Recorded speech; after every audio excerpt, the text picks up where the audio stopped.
The annual celebration of International Women's Day saw humanitarian and development organizations turn their attention to women in leadership and how we might achieve a gender-equal future in this COVID-19 world. Given that agriculture is the major occupation of women who work in Pakistan, we need to consider the state of leadership by women in this sector, and how a women-led transformation of the food system might help development. From the multidimensional concept of food security promoted in the 2010s, we have moved in the 2020s to focusing on the whole system in which food is produced, stored, transported, marketed, purchased and consumed, and the effects of this on our environment and society. This allows a more nuanced consideration of the role of women when it comes to food. Pre-existing obligations to implement women's right to adequate food under international agreements have been recently highlighted as an area for urgent change. This year, the UN Secretary-General is running a Global Food Systems Summit, designed to garner views and find solutions from every type of stakeholder, including women.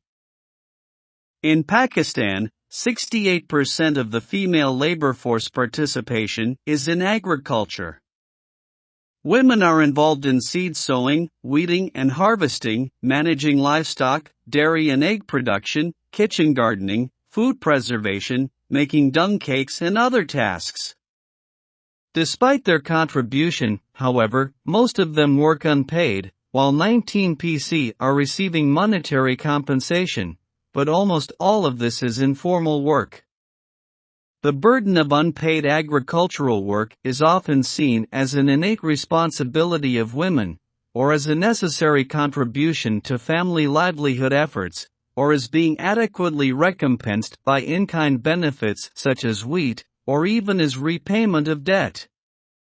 But this only means that women's contributions to the food system remain unrecognized and unacknowledged. Women in agriculture deserve greater recognition.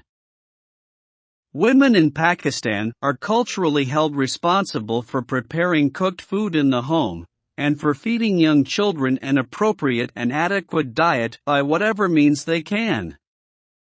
However, women are often not very involved in the purchase of food ingredients, the sale of primary produce, or the sale and purchase of land, livestock and other assets related to food production. They have limited mobility.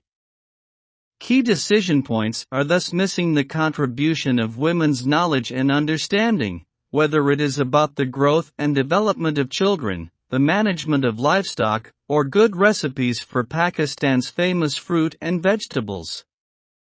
Women, in turn, are missing the benefits of being involved in these decisions. Leadership involves decision-making. This usually requires not only experience and control of assets like money, livestock and land, but access to data, technology and innovations, and education and training to understand how these can be used. Only 2% women are reported in Pakistan to own any land independently, while another 2% own it jointly with men. Religious and legal rights of women to inheritance of land ownership and tenure are routinely ignored. Similarly, the historical and continued exclusion of more girls than boys from education in Pakistan has an enormous spillover to unbalanced leadership, and the gender divide in literacy just keeps women in a powerless position from which they cannot easily contribute to significantly improving their and their families' economic conditions. Lack of experience at leading becomes a self-fulfilling prophecy in which women are not often offered leadership positions. The last 12 months have shown that our food system lacks resilience.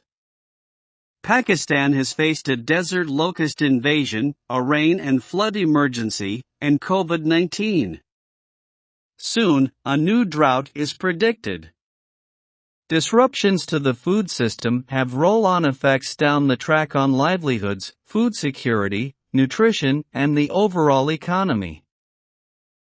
The changing climate is largely outside Pakistan's control. Yet we can still do some important things. We can better address the needs of women working in agriculture and recognize them as farmers and food producers who should be getting bank accounts, loans, land access, extension services, subsidies, equipment and training to increase the quality and quantity of their production. We should recognize women in agriculture as deserving of social protection and insurance schemes, not just because they are women, but because they are livelihood earners and business entrepreneurs. And we should put women on decision-making committees, boards and commissions that are connected with agriculture. Recognizing the contributions of women as food producers and food makers, making better policies to meet their needs, and actively supporting their journey as leaders in the agriculture sector, can help break through some barriers in the food system and increase productivity.